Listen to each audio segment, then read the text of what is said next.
Hola, nos encontramos para una nueva pastilla internacional que nos lleva a abrir un tercer tema de trabajo y vamos a entrar en el tema de las fuentes del derecho internacional. ¿Qué son las fuentes del derecho internacional? Pues bien, básicamente son aquellos espacios en los que quien necesita aplicar derecho internacional va a ir a buscar cuál es la norma correspondiente. Esto significa que nosotros vamos a estar hablando de fuentes solamente en el sentido de las fuentes formales, es decir, los procesos y los espacios donde encontramos la norma creada. Pero tenemos que saber también que en derecho internacional, y particularmente en la perspectiva que le damos en esta comisión, donde ya hemos dicho que el derecho internacional no se entiende sin referencias al poder y que el derecho internacional necesita nutrirse de otros espacios de la ciencia, en esta visión, digo, es fundamental entender que lo que estamos dejando por el momento de lado son las fuentes materiales, es decir, cuáles son las razones a que llevan que la sociedad internacional se embarque en un proceso que termine con la adopción de una norma. ¿Cuál es el valor que esa norma está tutelando? ¿Cuál es el proceso histórico que está detrás de esa norma?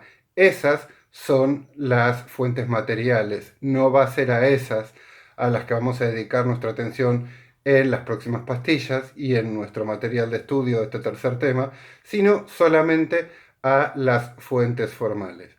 Estas fuentes formales, como decía, nos van a decir dónde ir a buscar cuál es la norma del derecho internacional que se debe aplicar ante una situación y por lo tanto son útiles, por supuesto, para cualquier sujeto del derecho internacional que está queriendo saber cuál es el comportamiento debido, pero sobre todo son fundamentales para aquellos que van a tener que hacer aplicación del derecho internacional ante una controversia, los que van a tener que decir qué es lo que dice el derecho internacional. Y en este sentido, nuestro referente más importante es, por supuesto, la Corte Internacional de Justicia, un órgano que pertenece a las Naciones Unidas, un órgano principal de las Naciones Unidas, que tiene su sede en la ciudad de La Haya. Y allí están los jueces internacionales más relevantes, teniendo que definir ante controversias internacionales que les sean presentadas cuál es la solución jurídica que corresponde o incluso en su competencia consultiva, tema que estudiaremos más adelante, opinar, darle a conocer a la sociedad internacional de qué manera debe interpretarse una norma. Entonces, lo que diga la Corte Internacional de Justicia y las fuentes formales a las que recurra la Corte Internacional de Justicia conforman un capítulo central para nosotros.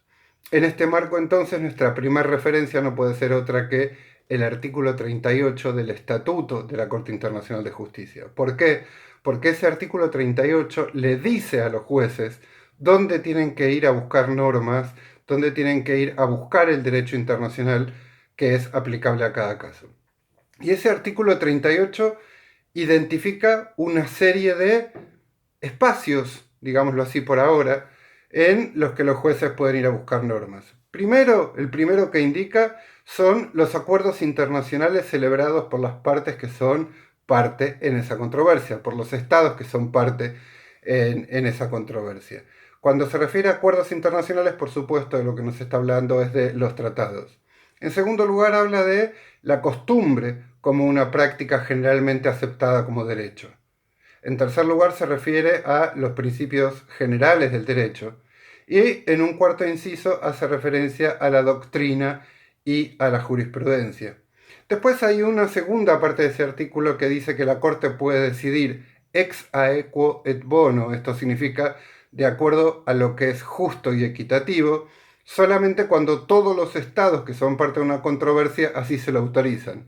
¿Y esto por qué? Porque cuando se da este permiso a la Corte, significa que la Corte puede prescindir de toda aplicación de lo que digan las normas internacionales y definir únicamente de acuerdo a la propia concepción de los jueces de qué es lo justo. Y los países son muy reacios a perder cualquier ancla sobre la cual sostener sus pretensiones y simplemente dejarlas libradas al buen entender de un conjunto de jueces por más importantes que sean.